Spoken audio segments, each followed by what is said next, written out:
show that discusses internal and relational anxiety, how it blocks effective leadership, and how we can move through it to a greater health. And now your host, Steve Cuss. All right, welcome friends to this episode. We have a guest today, Dr. Shane Wood.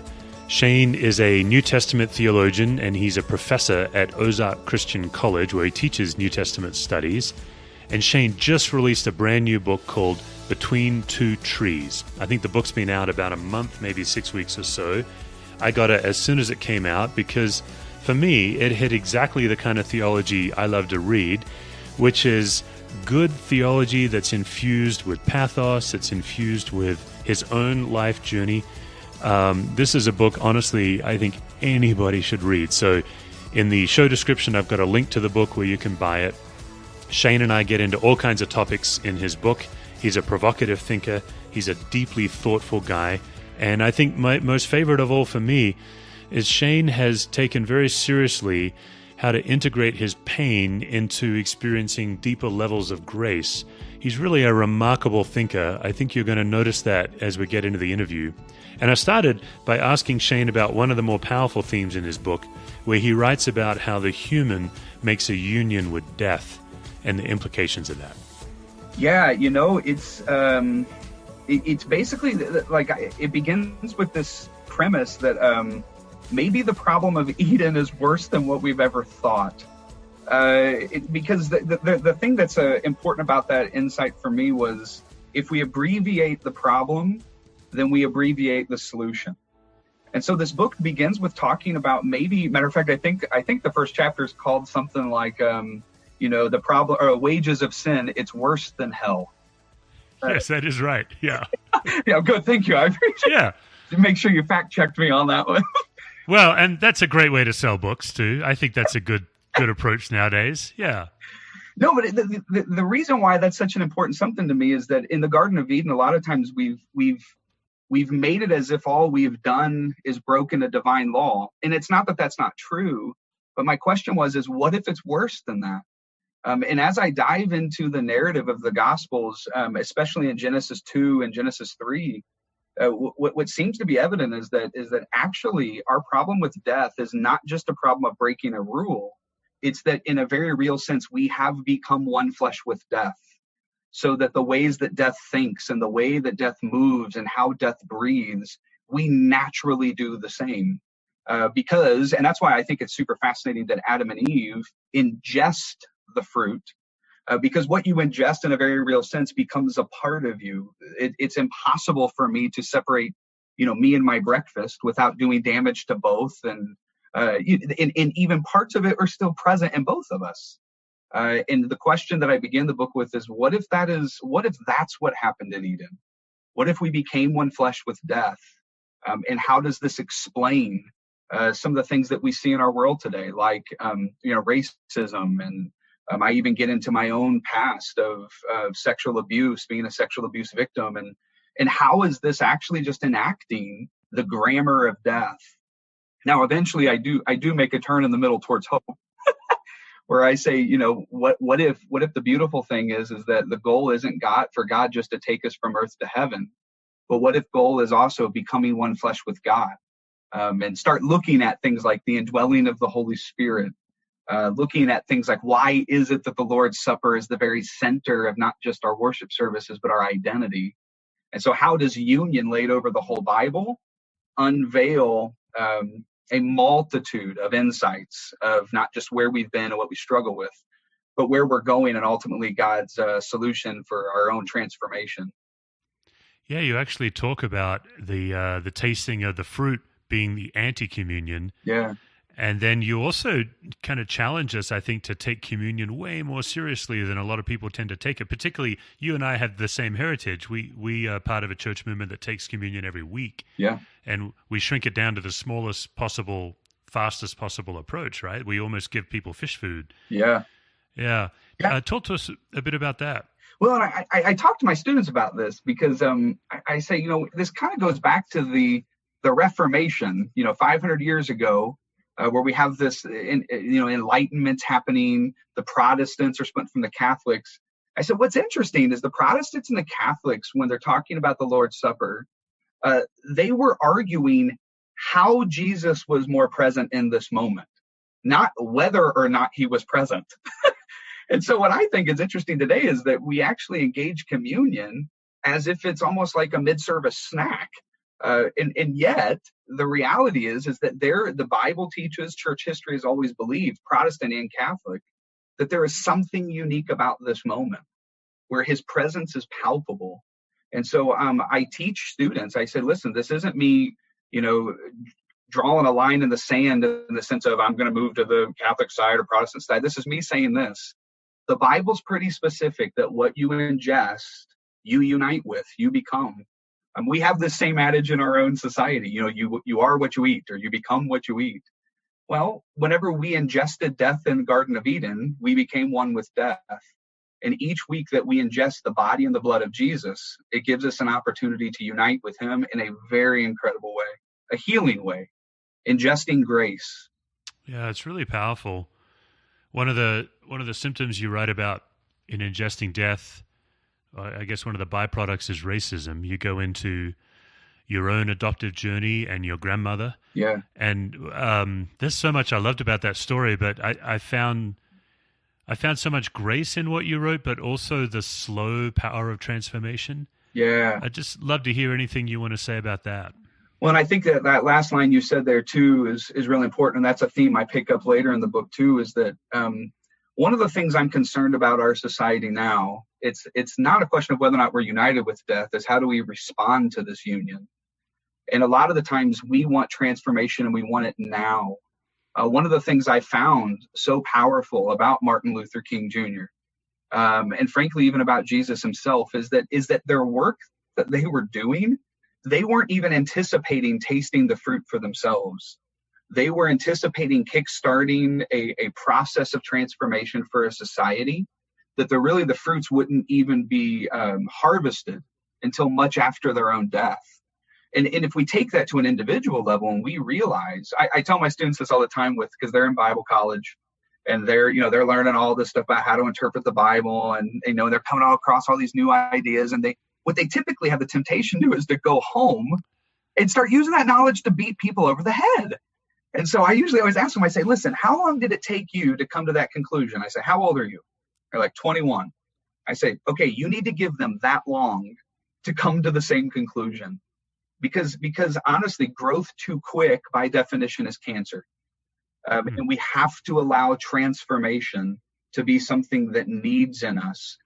Now we need to confront it. And this is where racism is important. Like, I wasn't going to hide my adopted son from my grandma.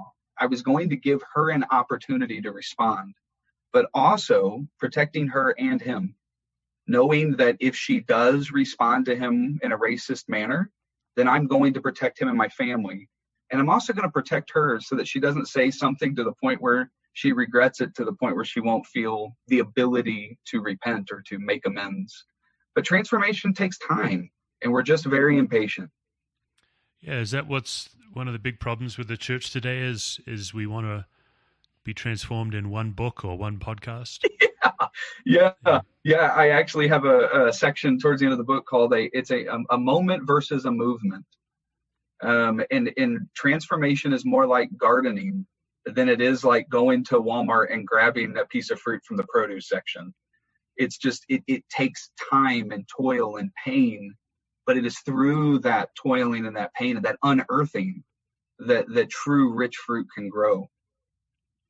Well, and this isn't original with me, and I'm sorry I don't remember the name of the guy I heard it from, but it was some preacher in Canada, which is really helpful for everybody. That narrows the field.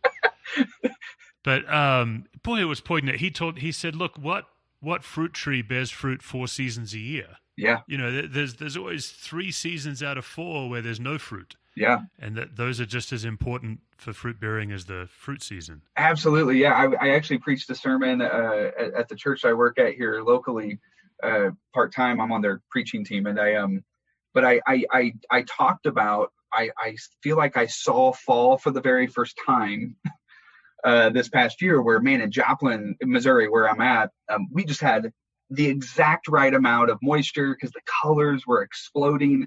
And I said, I'm looking at the trees going like, it's almost like they're screaming like something amazing's about to happen. And I said, what was interesting is I said, I remembered feeling the same thing riding my bike that previous spring, where all of the dogwoods are blooming and and I'm going, it's almost like creation's yelling, like something amazing just happened. And whenever I'm sitting there and I'm going, what's between fall and what's between spring? It's the barrenness of winter. And it's this beautiful picture of the leaves shedding all of their fig leaves and bearing all of themselves, all of their bends, all of their breaks, all of their knots, so to everyone, almost shamelessly. And the beautiful thing about that is that they know, creation knows, that it's that barrenness of winter that is necessary to produce the rich fruit of spring. I think the same is true inside of our paths of transformation. We want to skip winter. We want to go straight to spring. But anytime that happens, it doesn't really bear the fruit we're looking for. Yeah, that's really moving. That's a great metaphor. And I kind of wondering, how much is our own internal pressure?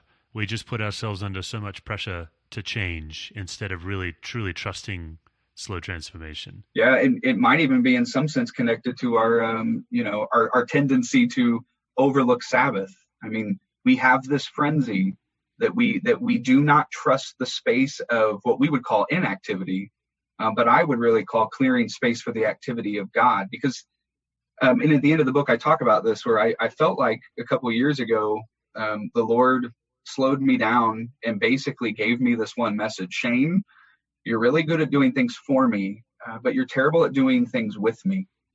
And he was calling me to be present, to be still, and to trust that that's just as important of a work as writing a book or preaching a sermon or giving a lecture. But we bypass Sabbath because we don't think we have a use for it. It actually undercuts the very things we're looking for. Yeah, thanks for that. That's rich. Okay, so is right about the middle of your book. It had to be, for me, one of the starkest openings of any chapter in history, where you just lay out that you're 6 years old when you were sexually abused by a caretaker. Yeah. So there's a lot we could talk about that, Shane. What I'd be interested in hearing from you, it feels connected to me with your theology of the union of death and how death creates symptoms. Mm-hmm. And it seems like you give this guy a name, Joe, this abuser. It seems like Joe's sin causes double damage. It causes the damage of abuse, but you also then end up carrying the shame. Yeah. Even though he's the one that did the shameful thing, you as the victim are the one having to deal with the shame. Yeah. Tell us, why is that? Yeah, it's because pain that isn't transformed is merely transferred from one person to another. Pain, and this is going to sound like a silly illustration, but I was telling some college students the other night. I said it's like lead. I said the reason why we have unleaded gas is because in the 30s, 40s, 50s, and 60s we're burning gas with lead in it. And then, all the lead plants, their people are having deformed babies and cancer. And finally, we came to our senses and realized we probably shouldn't be burning this lead and putting it into the air. But one of the scary things that we've realized is that lead, once it is burned into the air, it never leaves the atmosphere. It can't. It's the way that it's weighted. And I said, pain's the same way. Once we receive pain, it doesn't just go away. You can't cover it up with enough earth. It doesn't just leave the atmosphere of who you are. It will find a way out. And either it will be internally against you, or it will be you transferring it to someone else. And this principle was so important for me because it actually was one of the significant pieces for the pathway for me to forgive Joe, where I realized broken people break people. And so the question I began to really wrestle with and to pray about was who broke Joe? And ultimately then what I am thankful for is that in the process of finding Christ, the pain that Joe passed to me is actually passed to Christ on the cross. And the transformation of that pain causes it so that transferring doesn't have to happen between us. But we think that pain is merely something that will, if we ignore it long enough, or we busy ourselves long enough, it'll go away. It will not. It cannot. It is not intended to be a part of us. So it will look for a way out. There's a common theme in what you're saying between your grandmother and Joe, which is part of your healing journey, and I think part of why you're able to offer grace is empathy for a perpetrator, in a sense. Yep. You're not dismissing, you're not giving them a free pass, but you have cultivated an empathy for them. Yeah. No, you're exactly right. And it's one of those things where it's like I work with an organization called Black Box International that deals with sex trafficking of young children. But one of the things whenever I'm talking about it, and I'm very passionate about especially young boys, that's what they center on. But I say, listen, we can't just focus on helping the trafficked. We also have to focus on restoring the traffickers.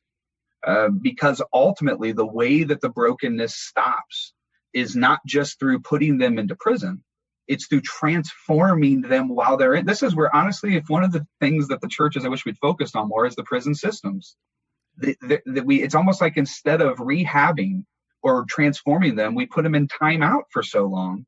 But that doesn't heal the pain. It actually just, when they come out, they transfer the new pain they've received to someone else. And the same thing is true with, frankly, every wound. This is where I'm going, like, a lot of times we try to find a way to make the gospel like more edgy or more. I'm like, you want to know what's edgy? Is you walk up to someone and you say, forgive the greatest enemy of your story. That's what the gospel is calling us to. That when we are hanging on the cross of our own pain, that we should be able, like Christ, to say, Father, forgive the perpetrators because they don't know what they're doing. They're just taking their brokenness and handing it to me. That'll ruffle some feathers. And that's just grace. That's some deep work. You were in your, if I recall, you were in your late 20s when you first went to a therapist to deal with this. Yeah, late 20s, around 30, right around that age, yeah. So how long ago was that relative to now? About 6 years. Okay. Yeah. So that's some pretty impressive work in 6 years, because when the therapist first helped you identify, you got really angry. Oh, yeah, very much so. It was that moment where he was like, and he didn't mean to, but he was just like, well, whenever I talk to other sexual abuse victims, and I was like, whoa. It's like, I am not a sexual abuse victim. And then he just very gently, he was like, okay. He's like, now if somebody told you that story, what would you call them? And it was that moment where I was like, oh my gosh.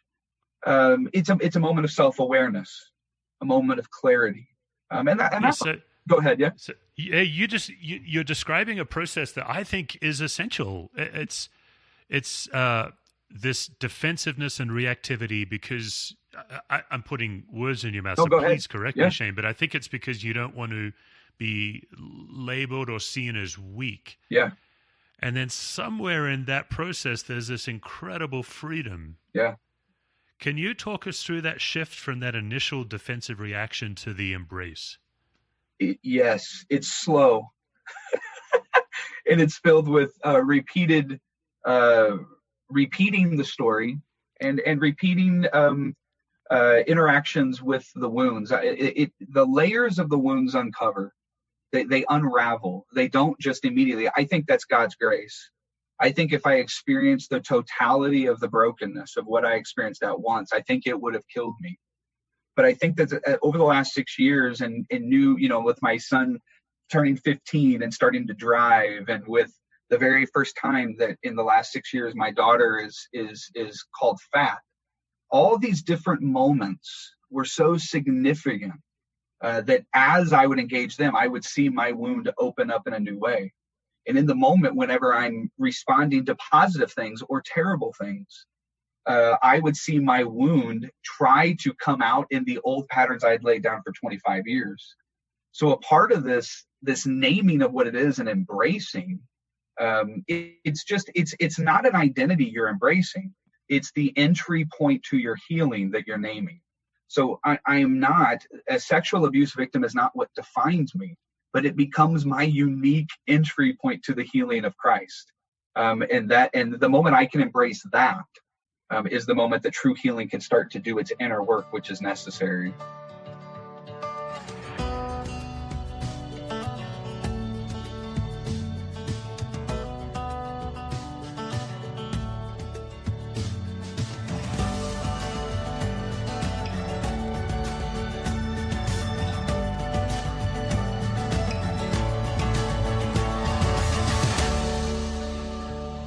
my take on your book, I'm looking at my notes here. I would call it pathos-infused theology. How would you describe it? I like that. That's pretty good. Okay. It's also my commitment to theology. I do have a PhD, so I get the stuffy tweed jacket stuff. Like I've walked that road, but I just go and listen. If your theology doesn't change who you are, it's worthless. It's a game. It's a sterile object. But for me, theology was never meant to be static. It was meant to be alive and breathing and moving and transformative. So whenever I went to write this book, I'm going, listen, there are some things theologically have to get in place, but I don't know how to talk about them without talking about how they've transformed me, how it has unearthed me.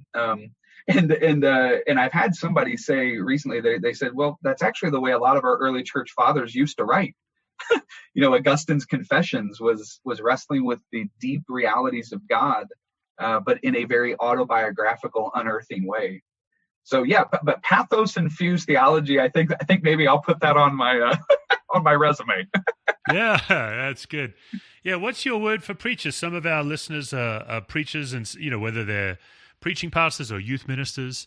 But, your ability to, the way I picture it is you're like dipping the tea bag of theology into the cup of Shane or the other way around. We could flip the metaphor that. Sure. For the purists out there, if God's the mug and Shane's the tea bag, that's fine. But there is that infusion. There's that permeable interaction between your life and the goodness of God. Yeah. And that's to me what made the book so rich is you are writing a theology of Revelation and Genesis and the cross, but you're interacting. I think it was in the book you said that, the Scripture reads us as much as we read the Scripture, all of that. Yeah.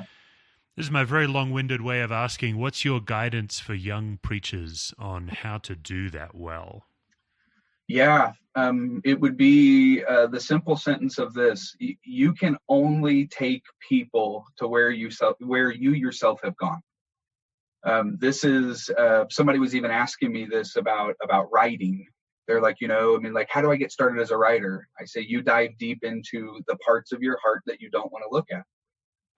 And that's the same. What I find out I love about, the great authors like Dostoevsky, and George MacDonald is that they have an insight to the human psyche and the way in which we wrestle.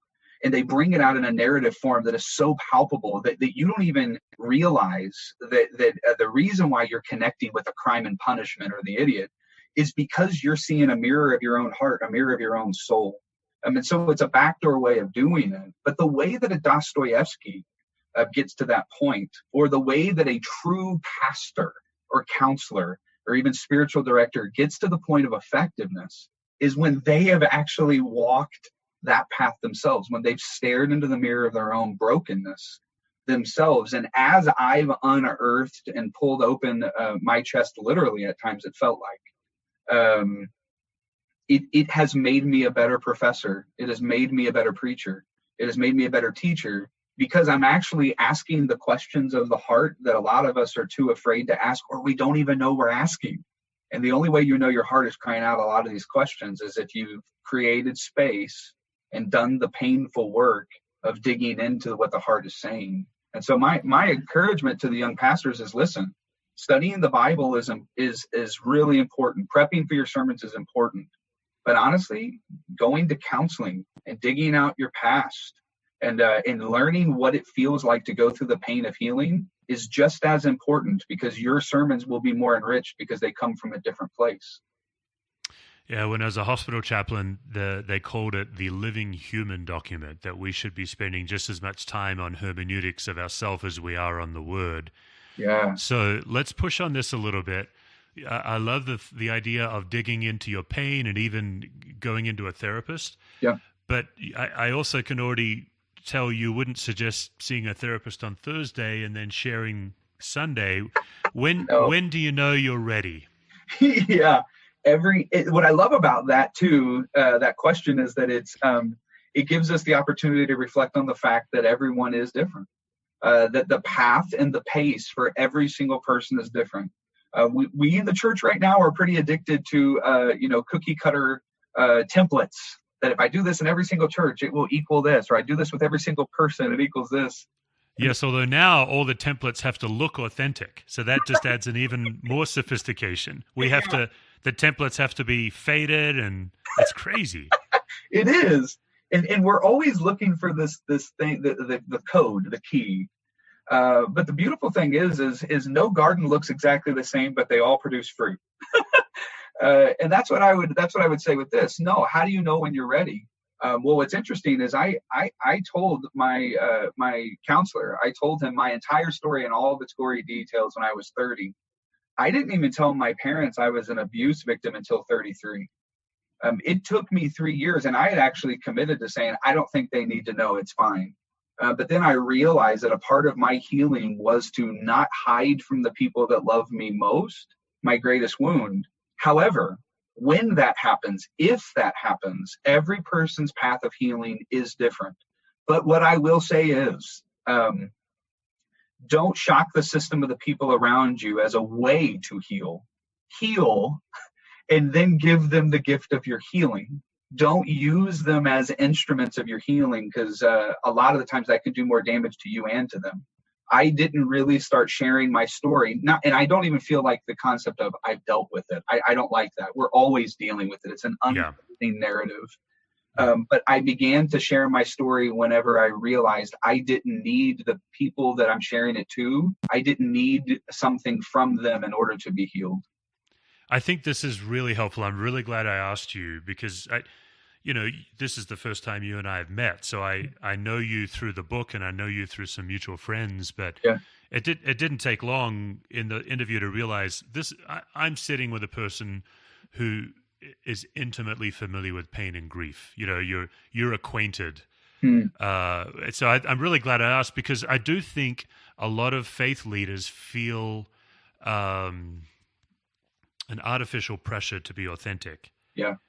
And I think this is one of the ways it can really do it's well-meaning damage. In the interest of authenticity, people share their pain before they're really ready to. I thought that was a really helpful guide on it. Yeah. And I think that's a really important thing to emphasize, what you just said. It's we just sometimes we use the people around us for the healing, and we call it a gift. And that's where it's like, listen, it's also authentic to say, I'm not ready to be fully authentic. It's okay to say that. Yeah. Yeah, that's good. Yeah. Yeah. Millennials and centennials everywhere just started twitching. Like, that's just right. The idea that authenticity itself can be measured is wisdom. Yeah. Okay. Hey, it brings me up to my last question before I inflict upon you my gauntlet of anxiety questions. You're a college professor. I think, are you technically a millennial, Shane? I think so. I was born in 82. So yeah, I think you're right on the cusp. I'd love to hear from you, because your context is people training for faith-based leadership. Yeah. What pressures do you see that these students are under? What pressures are they bringing into the class that you're trying to help relieve them of? Yeah, the number one thing that comes to my mind is identity crisis. They don't know who they are, and they don't know how to ask the question. A lot of the times they sit back and they're told who they are, whether positively or negatively. And what I mean by that is, especially like, and it's funny because I'm like right on the cusp of the millennials. I don't feel like a millennial. I feel like it's almost like it depends on which generation I'm sitting around that I actually feel most myself, right? But honestly, whenever I look at the millennials, I'm like, man, the bad rap that they got even before they were able to make decisions for themselves was pretty startling. It's one of the things where I always try to tell myself this. It's like, whatever I'm criticizing in the younger generations, I need to remember my generation gave it to them. Like, they're a reflection of us. I say this to pastors and leaders too. It's like, don't forget, if you don't like a lot of the things that are happening in your pews, I'm not saying that the people in the pews are absolved of what they're doing, but they are looking into a mirror every single Sunday. What are they seeing when they look at you? And so there's a lot of the rap that the millennials got. I felt like it was a lot of the things that the other generations were running from inside of themselves. I agree. And so the millennials are struggling with, you tell me I'm this, and then I hear that. And then we have the society saying this is the way to find your identity. So now we define identity through, sexual identity or gender dysphoria. I mean, like, there's so many categories of identity, and we call all of these being true to yourself. And I think that the funny thing about that mantra is it reveals we have no idea who we are. And that's honestly a part of what even this book was about. It's an exploration of identity. We are one with death, but we are created in the image of God, and we are being called to be one with him again. And so what I deal with a lot of times with our students is I try to deconstruct the different narratives that they've been handed by the world that tells them who they are, and then offer them Christ and allow Christ to reconstruct the identities that he ultimately has been wanting to give us since Genesis 1. Yeah. I work with a lot of millennials at our church. We have several on staff, and I have found myself over the years getting really defensive of them because I have friends in ministry that caricature millennials. Yeah. And when I listen to the caricature, I think, boy, that sounds exactly like me when I was that age. Like, it's not a generational thing; it's an age. Like, we're all that way in our 20s.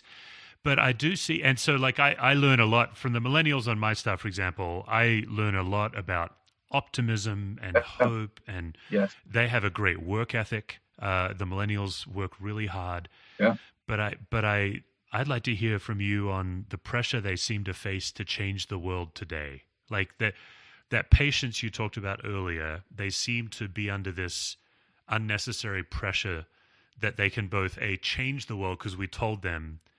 Like, the world's a big place. Like, I don't know if you're a fan of Phineas and Ferb. Have you ever seen that show? Yeah. So Dr. Doofenshmirtz, I think, is a great model for us because ruling the world was too big, so we just focused on the tri-state area. Like, I just think that's amazing. And yet we use these superlative words, and then not only are they to change the whole world after thousands of years of brokenness, but they're to do it by Christmas. Are you seeing that too in your students? Oh, absolutely. That's the inverse effect of even like the social media, the world, or even just the information in our hands. The world has shrunk so far that I have to remind students a lot of times. I'm like, listen, it's okay if you don't text someone back for 24 to 72 hours. 50 years ago, you'd have to write a letter, and it would take a week for correspondences to happen at a fast pace. And there's a part of this where, honestly, like the distraction stuff, and like, technology has all kinds of different things you can fall into. The thing I'm most concerned with the millennials is we're challenging them to have attributes of God in their hand, to be present to everyone in the entire world all at the same time. And that is something that I think is causing this anxiety whenever you apply that principle to issues of justice or issues of pastoring. It creates an anxiety that is overwhelming because I am not meant to bear the weight of every person's burdens worldwide. That's God himself. So when I look at the millennials, it's this unnecessary burden that they feel. And so what I try to do too is to give them permission to be present where they are. A matter of fact, one of the ways I try to do with my students is I say, we have to fall in love with the ordinary again. We have I try to tell them, like, listen, I teach the book of Acts. I say, the book of Acts, though, is the greatest hits of the church over 30 years. I said, this isn't the way it's supposed to be every day for every person. I was like, this is 30-year highlights whenever the church was exploding. But the problem is that we have this zeal to save the entire world in a moment, whenever, honestly, the best thing you can do is to, first of all, heal inner, and then second of all, treat your waiter or your waitress better.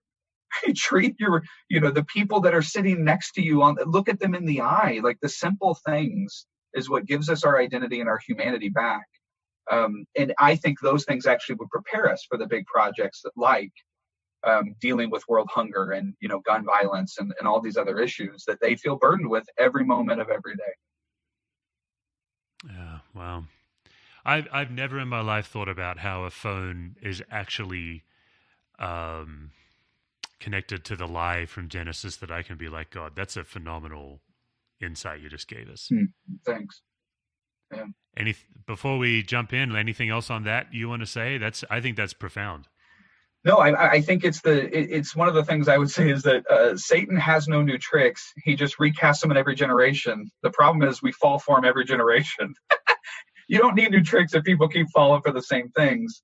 And so the fact is that it's the phone is not what is evil. It's the way that he has distorted it so that it actually challenges us to grasp a hold of attributes of God that only belong to God. And that to me is a key source of anxiety. Anxiety comes whenever we try to move beyond what humans were ever asked to be.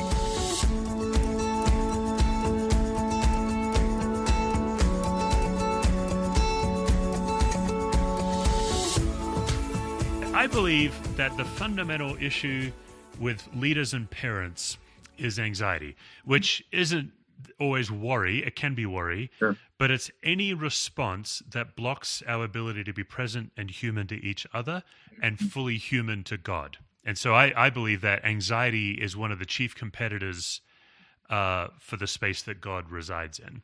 Mm-hmm. So therefore, if we can name it and move through it, we actually can encounter grace in a deeper level. Yeah. So the way we help our listeners is we start by identifying it physiologically in our body. Yeah. And my theory is that anxiety either begins in a spinning mind, a racing heart, or a tightening gut. Yeah. Are you able to name where it begins for you? Bottom left quadrant of my gut. Okay. Hands down, absolute. What is that? What is the bottom left quadrant biologically? It's away from the appendix. Yeah, no, it's not I honestly don't know if I know the anatomy. I just know, I know the tightening, I know the burning, I know the pain, bottom left. Wow. What do you do when you start to notice that? The very first thing I do is I speak it out loud. And a lot of times I do a lot of contemplative prayer, a lot of, creating space to receive the Lord. And it's in those spaces where a lot of times whenever I notice that that's what it is, that's kind of grabbing my attention physiologically, I simply ask the Spirit to unearth what it is that is trying to communicate. I feel like our bodies are trying to communicate to us all the time. I feel like it's one of the gifts that God gave us with our bodies. And we just have to train ourselves how to listen. And whenever the Spirit unearths whatever it is, then my next response is immediate. I give the Lord permission and ask him to be present in that space. But yeah, and sometimes it does take me a couple hours before I can create that space to engage that. But I immediately know something is trying to say something. Great. Yeah, that's what I teach is the power of externalization flips the power dynamic where it no longer has you. Yes. By naming it and praying it through, you now have it and you can give it to God. That's outstanding. And if you think of that through the lens of union, whenever you're naming it out loud, you're offering God to become one with that which is actually trying to pull you away in its union with you. Absolutely. Another source of anxiety is any time that you believe you need something in any given moment that you don't actually need. So, for example, in my life, I always believe that I need to be understood. And when someone misunderstands me, I get all anxious. Are you able to name right now a need that you believe you need, but you don't actually need? For me, it would be predictability. Some people will say it's control. It's not control. I don't care who's in control. If they tell me they're in control, whatever they tell me, I'll do, I'll obey. But if I feel the rug pulled out from under me, I immediately get a trigger. If something happens, like for example, my wife and we talk about it maybe the night before, and I'm like, hey, our weekend, do we have any plans? Is it wide open? She's like, yeah, sure. It's nothing. We have nothing. And then all of a sudden Friday comes and she's like, oh, by the way, we have these people coming over. I immediately seize up. And it's not even because it's coming. It's because I don't feel protected. I don't feel the predictability, I guess, is a code word for me to say protection. I don't feel. And so my wife and our fights, like people say, yeah, in your first couple of years, you'll fight about sex and money. I'm like, no, ours was always about plans. It was always like me going like, I wasn't planning on that, but it's me grasping at something that I don't really need, but it comes from my wound. Would you be willing? Oh, well, before I ask the question, I think another source of anxiety, particularly in a leader or a parent, is recovering from a mistake, because all our mistakes are public. And I'm not talking about the whopper mistakes where you should end up in jail or fired, but every mistake I make as a leader is in front of my people that I'm leading. Yeah. So if I don't deal with it, I'll end up no longer leading or hedge my bets. It's vulnerable. Yeah. Would you be willing to share a recent mistake you've made and how you recovered from it? Well, it was funny because we've been having issues. I have a 15-year-old, a 13-year-old, an 11, almost 12-year-old, and then a 6-year-old. So we're in the talk back phase. And so I'm pretty sensitive to it, especially because my kids try to get away with it more with my wife than with me for some reason. So I'm very sensitive to it when they're doing it to my wife. And so last night, I'm sitting at the kitchen table and I'm working on something, and my wife and one of my sons is sitting on the couch, and I hear them kind of talking back and forth, and it sounds like they're negotiating. And it sounded like my son kind of gave her lip and was arguing with her. So I, from the table, 15 feet away, I interject myself and I'm like, hey, you do not talk to your mom like that. And if you ever talk to her like that again, and I'm going, and all of a sudden, halfway through, I kind of see my wife give me this look like, what are you doing? And I see my son kind of doing this look too. And I was like, what?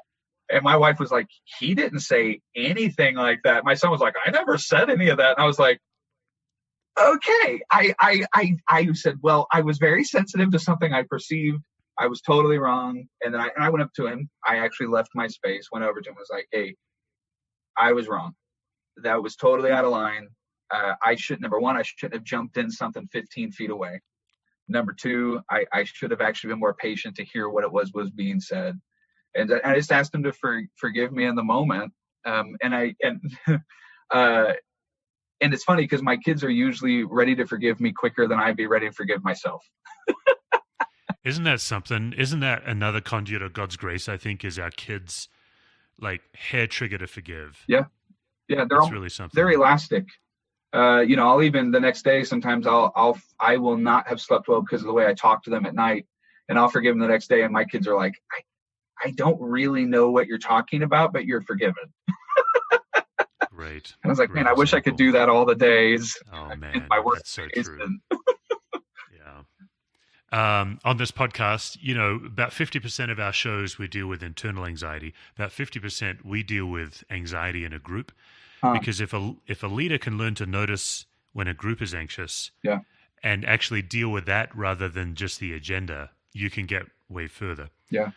Do you have a time where you can share where you've seen anxiety be contagious in a group? Yes. Yes.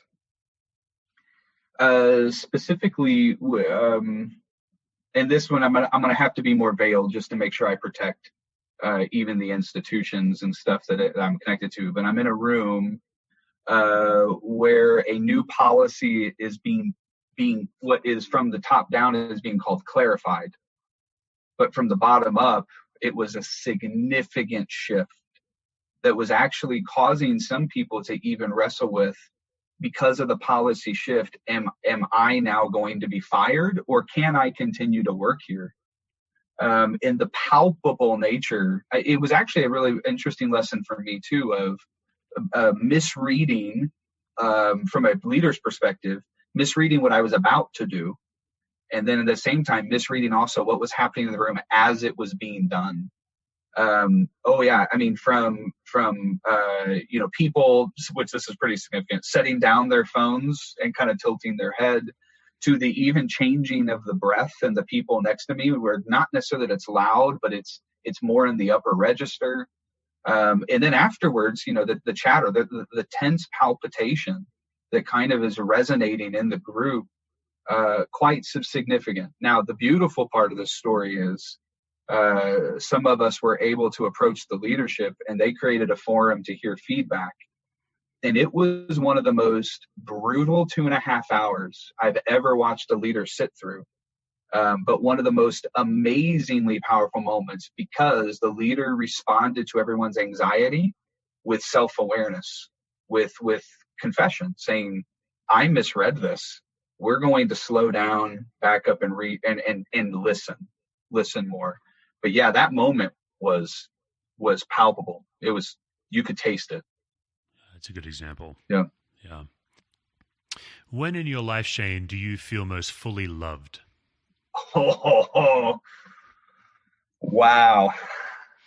That's a good one. Yeah, believe it or not, I got that question from Dana Carvey, of all people, the comedian. No kidding. Yeah, I was watching an episode of Seinfeld's Comedians in Cars Getting Coffee. Okay. And Dana Carvey was the guest, and he's goofing around. He's doing his church lady bit and his George Bush bit, and he stops dead in the middle of it and looks at Jerry and says, "Hey, Jerry, when do you feel most fully loved?" And I was undone. So I've been asking it ever since. I actually love that. Love the Comedians in Cars Getting Coffee. I think that it shows you the brilliance and the sharpness of the inside of a comedian, like an author or like a pastor. The reason why I struggle with that question, and I don't know if you're familiar with or if you're anti the Enneagram, but the Enneagram over the last 3 to 4 years has been a tool that I've been introduced to and have been really healing for me. And I identify. I don't say I am a, because it's not my identity, but I identify as a 1. And so as a 1 internally, I'm always guilty. And so asking that question is actually a question I ask myself a lot when I'm trying to unearth, because the reality is I don't always. Matter of fact, even some of my breathing prayers I do. One of them's come from Brennan Manning, an author, and it's to breathe in the name Jesus and to breathe out, "I am your beloved," because that's one of the truths I have a hard time believing. When I feel the most loved, though, is not when I get a compliment. It's not when I am on a stage. Typically, when I feel the most loved is through some sort of act of service that I know no one else will know but me. That's when you're performing the act of service. No, when someone's doing it for me. Okay. Yeah, whenever, like when it's, yes. When I feel the most loved by a person, that's when it happens. When I feel the most loved by God, it's whenever when I'm isolated from everyone else. Whenever I am in those sacred spaces where everything, from schedules to agendas to books to outside voices are gone, in that space, I feel the most centered and loved by God. Something's going through my head that we may edit out of this if this is crossing a line, Shane. But what strikes me is with your journey and your trauma, which happened in secret, one-on-one, it's powerful to me that that's the one-on-one secret is the way you experience deep love. There's something there. And also you've shared that you don't like to be caught off guard with a schedule. Yeah. And it's not a control issue, but it is a safety issue. That's a palpable theme going on there. Yeah, and at least from my perspective, you don't have to edit that out at all. I think that's so important for us to see how our life narratives, they do appear in the present, but they don't have to control our future. It's entry points to the patterns are so important. I talk about this with the Enneagram a lot, as I say, one of the things that we pay attention to too much is the waves in the ocean, but it's the undercurrents that are creating the waves that actually you need to focus on. And the undercurrents, a lot of times the waves are the wounds. It's the abuse moment, but the undercurrents that create those triggers is ultimately what it is. But you're right. The one-on-one with me and the Lord is not an accident. The schedule rug out from under me, that's not an accident. But that's an entry point to further explore the healing of my story.